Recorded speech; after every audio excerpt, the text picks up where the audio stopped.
அனைவருக்கும் வணக்கம். இன்று நாம் இரு என்ற தமிழ் சொல்லை பார்ப்போம். நாம் ஏற்கனவே கூறியது போல் இவை ஒளி வடிவில் வந்து வரி வடிவில் வந்து ஒவ்வொரு எழுத்துக்களாக இரி என்ற இந்த சொல் நாம் அ ஆ இ என்ற சொல்லிலிருந்து இரி என்ற சொல்லை இன்று பார்ப்போம். அந்த இரியிலிருந்து இரு எவ்வாறு நமது மொழிக்கு வந்துள்ளது என்பதனை பார்ப்போம்.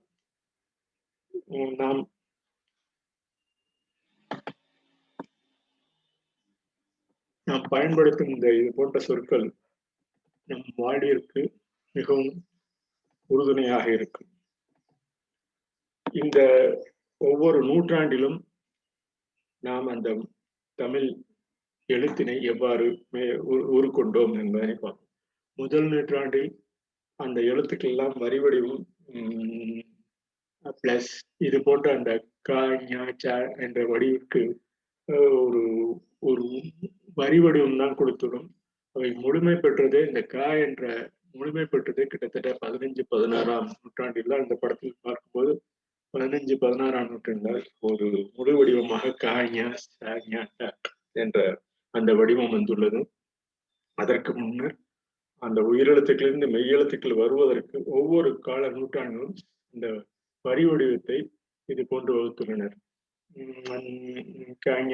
சில இடங்களில் அவை இல்லாமல் இருப்பதும் நாம் அறிந்து கொள்ளலாம். இந்த ஒரு செயல்பாடு ஒவ்வொரு அனைத்தையும் தொகுத்து பதிவு வடிவில் வந்த பிறகுதான் நமக்கு இது போன்ற தமிழ் மெய்யெழுத்து இது மாதிரி உருவாகிறது என்று நாம் அறிந்து கொள்ள முடியும்.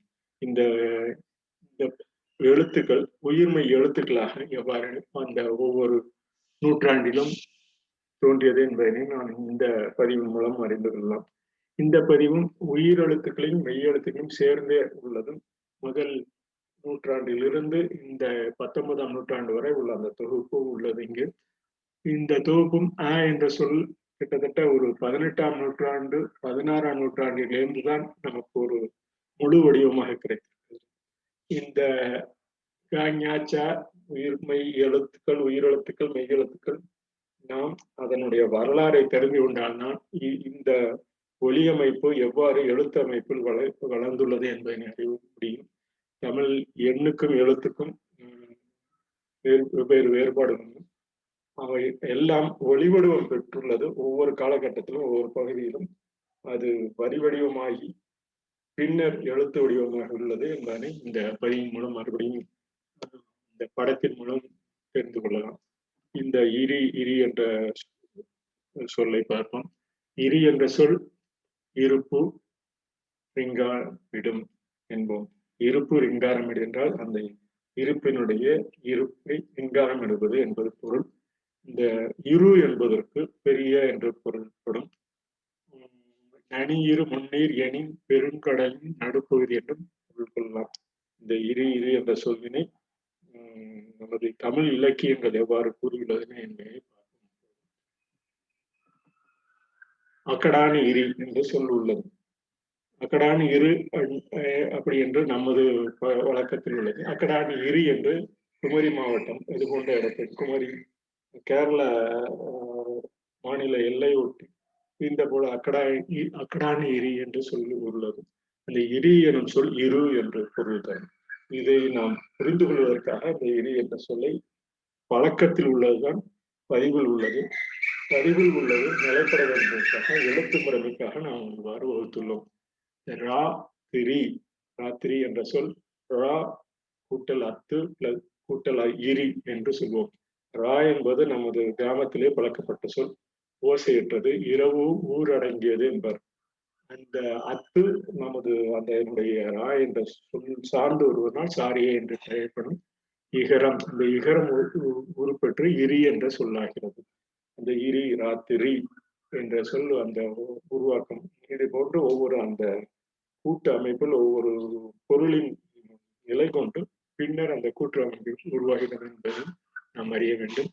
இரிதல் என்ற சொல் அழிதல் கெடுதல் என்ற பொருளையும் தருகிறது தமிழ் சொல்லில். இதுவும் பதிவில் உள்ளது.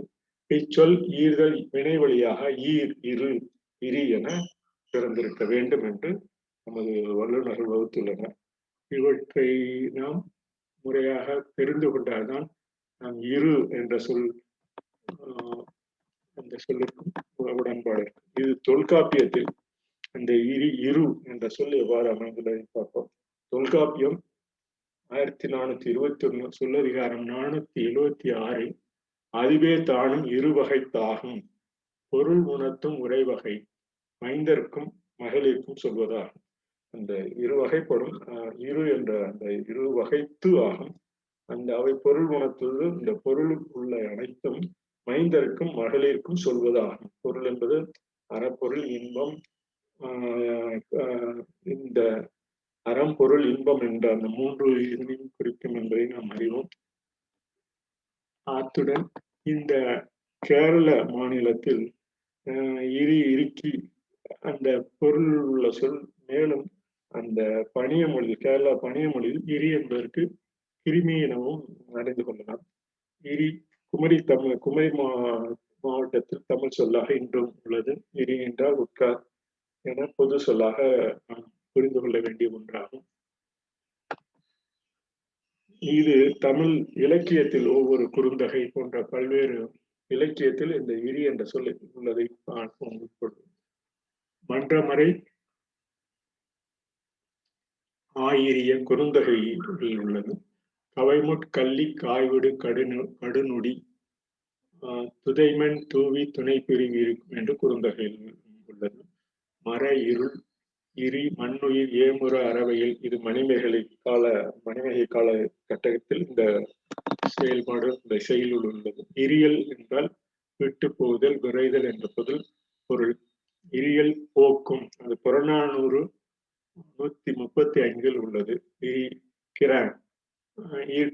இந்த சென்னை போன்ற மாவட்டத்தில் கிரான் அந்த சொல்லும் பொருள்பட அந்த இருக்கிற இந்த பொருள்பட இருந்த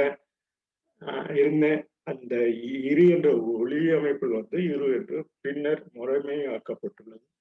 இதுவே இது போன்ற தோற்றம் பல அந்த பதிவுகளில் உள்ளது. இரிசல் இரிதல் மனமுறிதல் இரிப்பு பகை சத்துரு என்ற பொருளும் படும். இருக்கிறேன் இருப்பேன் இருப்பேன் போன்ற சொல்லும் இதனுடைய அடிப்படையில் வந்துள்ளது என்பதனை நாம் புரிந்து கொள்ள வேண்டும். இரு என்ற சொல் பின்னர் நமக்கு அனைவருக்கும் பயன்படும் வகையில் இதுவை வகுத்துள்ளது என்பதை நாம் அறிய வேண்டும். இந்த பெண்களால் நாம் அந்த இரு வகை பொருட்களை உணர்த்துவதற்காக பெண்களால் வீடும் சமூகமும் நாடும் உலகம் முன்னேறுவது இன்றைய நிலை.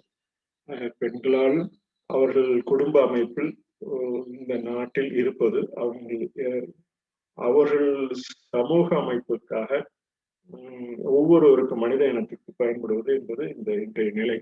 இப்படி தன்னையும் ஊரையும் முன்னேற பெண்கள் இன்னமும் போராடி கொண்டுதான் உள்ளனர் என்பதை இந்த பதிவு மூலம் நாம் மேலும் வெளிப்படுத்துகிறோம். இவற்றை ஏன் கூறுகிறோம் என்றால் இந்த முறைமைதான் இப்படி பெண்கள் தன்னையும் உறவையும் ஊரையும் முன்னேற பெண்களும் தன்னால் தினமும் போராடி கொண்டுள்ளது. இந்த மது பழக்கம் போட்ட ஆண்கள் பெண்கள் இருவரும் சில இடத்தில் அதிலேயே ஊறி இருப்பதை அவர்கள் இன்னும் அதிலிருந்து மீள வேண்டும் என்று ஒரு சில இடங்களிலும் பெண்கள் அதனால் பாதிக்கப்படுகிறார்கள் என்பதையும் நாம் புரிந்து கொள்ள வேண்டும். இந்த பொருட்கள் நல்ல பொருட்களை உபயோகப்படுத்த வேண்டும் என்ற பண்பினை வாழ்ந்தால்தான் நாம் முறையாக வாழ்வின் இருப்பு நிலையை தக்க வைத்துக் கொள்ள முடியும். இது ஒரு சவாலாக பெண்களுக்கு என்றும் இருக்கிறது. இதிலிருந்து வெற்றி பெறவும் வல்லமை பெற்றால்தான் பெண் மிகவும் பெரிய சக்தியாக ஆக முடியும். பெண்கள் சக்தி என்றான் பாரதி.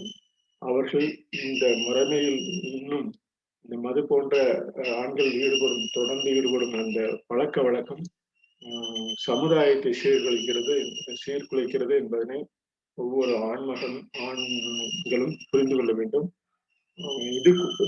அவர்கள் அதிலிருந்து வெளிப்பட்டால்தான் பெண்களும் கல்வி பெறும் அந்த குடும்பம் மிகவும் சீரான நல்ல ஒரு சூழ்நிலையை உருவாக்கும் ஒரு குடும்பமாக மலரும். இது ஒரு தனிமனித முன்னேற்றத்திற்கும் குடும்ப முன்னேற்றத்திற்கும் ஒரு சமுதாய மாற்றத்துக்கும் மிக தொடர்ந்த ஒரு நல்ல செயலாக இருக்கும். இந்த அவ்வாறு இருந்தால்தான் நமது வாழ்வு நிலை, சமுதாய நிலை, குடும்பத்தின் நிலை, நாட்டின் நிலை இவை அனைத்தும் மேலும் நல்ல நிலையில் உருவாகும் என்று கூறி நாம் தினமும் இந்த மகிழ்ச்சியுடன், இந்த கொரோனா காலத்தில் மகிழ்ச்சியுடன் நமது கால சூழ்நிலை மாறுகின்ற சூழ்நிலை பொருத்தி கொண்டு மகிழ்ச்சி என்ற உணர்ச்சி நாம் தொடர்ந்து நமது வாழ்வில் நிலைபெற வேண்டும் என்று இந்த பெர்னாட் ஷா கூறிய ஒரு கருத்தினை கூறுகிறேன். குறிப்பாக பெர்னாட் ஷா கூறுகிறார், குறிப்பாக தனது எதிர்காலத்தை பற்றிய கற்பனைகளையும் காலம் மாற சூழலுக்கு ஏற்றாற்போல் தன்னை பொறுத்துக் கொள்ளும் விதம் பற்றியும் பேச இருக்கிறது. மகிழ்ச்சி என்ற உணர்ச்சி இல்லாவிட்டால் வாழ்க்கை சுமக்க முடியாத பெரிய சுமையாகிவிடும் என்று பெர்னாட் ஷா கூறுகிறார். மகிழ்ச்சி என்ற அந்த ஒரு மகிழ்ச்சியும் நம்பிக்கையும் நாம் வாழ்வில் தொடர்ந்து பின்பற்ற வேண்டியதுதான். அந்த மகிழ்ச்சி என்ற சொல்தான் வாழ்க்கையின் செயல்களுக்கு வெற்றிகரமாக இருக்கும். அப்பொழுதுதான் நம்பிக்கையுடன் அடுத்த செயல்பாட்டுக்கு நாம் தொடர்ந்து வாழ்வில் இருந்து நல்ல முறையில் செயல்பட முடியும். வாழ்க்கை என்பது மகிழ்ச்சியில் தொடங்கி ஒரு அதிசய பயணமாக தொடர்ந்து கொண்டே இருக்க வேண்டும். மன அரங்கில் மலரும் எண்ணங்களின் வலிமைக்கு காரணம் மகிழ்ச்சி. மகிழ்ச்சி என்பது நம் உள்ளத்தில் இருந்து நல்ல வடிவம் பெற்று செயல்களாக வெற்றிக்கணிகளாக பறிக்கும் சுரங்கமாக மாறும் என்று கூறி செயல்களே வெற்றி இருப்போம் என்று கூறி இந்த இரு என்ற சொல்லை இத்துடன் நிறைவு செய்கிறேன். நன்றி, வணக்கம். நடுவுல சரசர்